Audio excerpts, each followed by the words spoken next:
Hey everybody, it's Christine Ernst, the fat ass cancer bitch, coming to you from the cozy writing cottage today in Sandwich, Massachusetts. It is Saturday, July 4th. I don't have a lot to say about that. It's July and we have a new calendar page. We're saying goodbye to Mabel Howard, who was the New Zealand trade unionist, feminist, and politician. And we're saying hello to Constance Markovich, an Irish revolutionary, suffragist, and politician. Blah, blah, blah. Fought in the 1916 Easter Rising. Also one of the first female government ministers in Europe. Well, happy July, Constance Markovich. Little bit of education here at the top of number 187. Video bloggy podcasty thing that I do every Saturday. Thank you so much for tuning in. This is like the anchor of my week. Frankly, if nobody tuned in at all, I would still be doing it because it gives great shape to my writing practice, and I love doing it. So did you see the strawberry moon this week? Wasn't it gorgeous? Also known as the rose moon, the honey moon, the mead moon, the blooming moon, berries ripen moon, and coincidentally the hot moon, because it's been fucking hot. Yesterday got past 94 here in Sandwich. I know even hotter off Cape. Today it's going to be about the same. The weather, the warming though, has been glorious. My hollyhocks are 7 feet tall, and I have only killed one tomato plant so far. My play pool, 10 feet wide, 3 feet deep, is an algae-free oasis. And the fridge is stocked with ears of corn and plant-based wieners and 3-bean salad for the holiday weekend. I will turn 60 in a couple of weeks.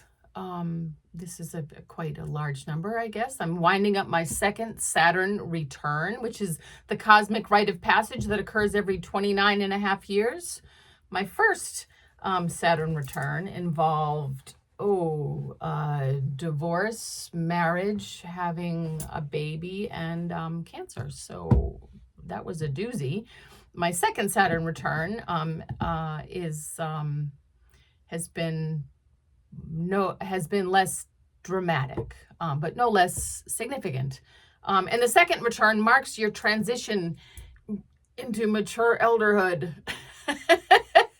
Mature elderhood, it's focusing on evaluating your legacy, sharing hard-earned wisdom. Welcome to my vlog, folks. And reassessing your life's priorities. Mature elderhood. How is this possible when I am always 11 years old in my head? Like, who let me drive this car? It's crazy that I'm driving. Look at me. I'm mowing my lawn and paying my bills and Swiffering my kitchen like a grown-up. Isn't that weird?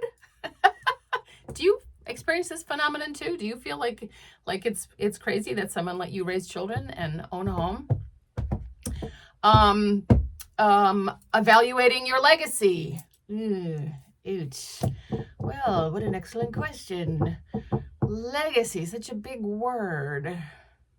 Now, if you mean my excellent collection of mason jars, or perhaps my 11 pairs of Donsko clogs, unless you want to talk about vintage dish towels, or antique spoons, or my love of throw pillows and scented candles and thrifted cashmere. Wait! What if I told you that I own 7 tambourines?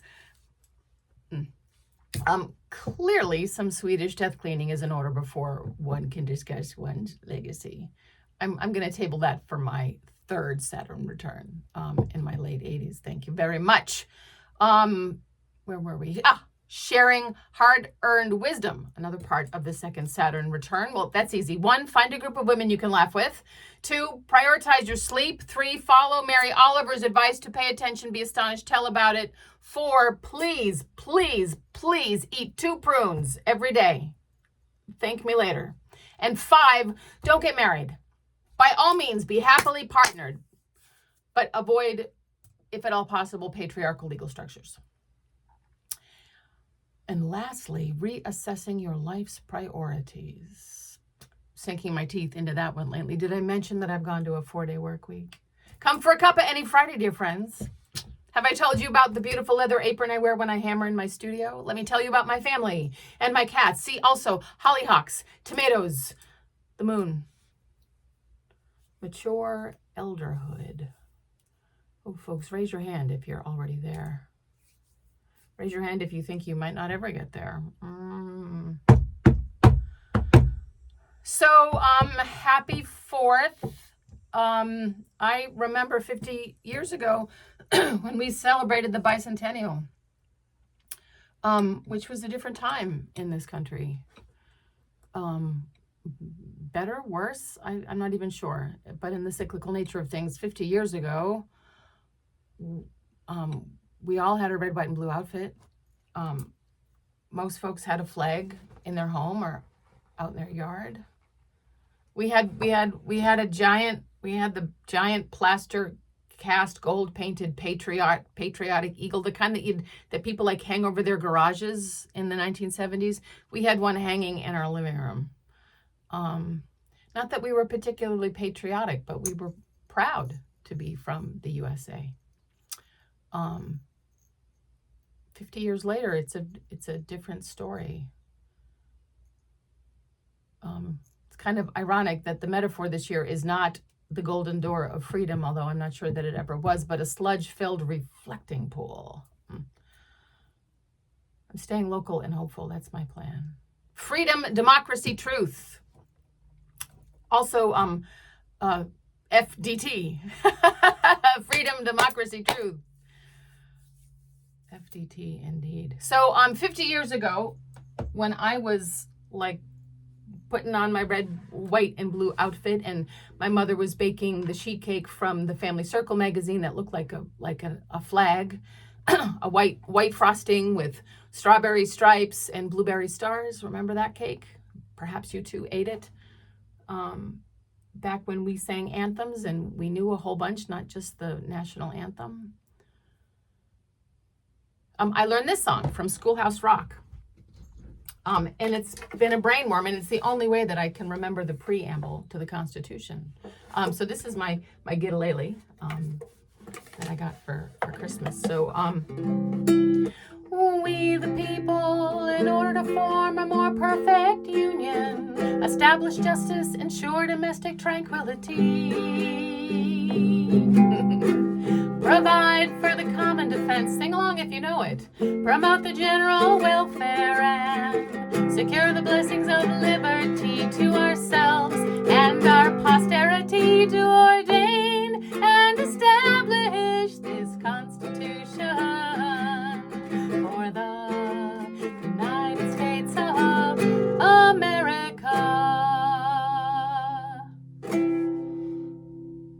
I'm going to try to remember my hopeful, almost 10-year-old self 50 years ago, who had kind of a pure love of country. I hope to have that again.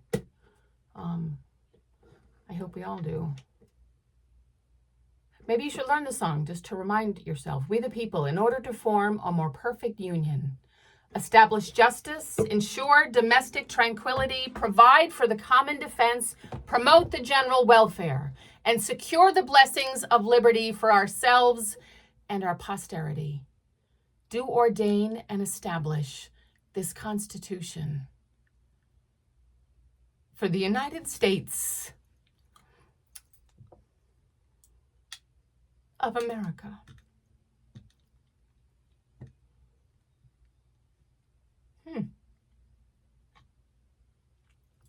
We shall have this again, or we shall be on this path again. Do we ever have it? I don't know, but at least we'll be working toward it again.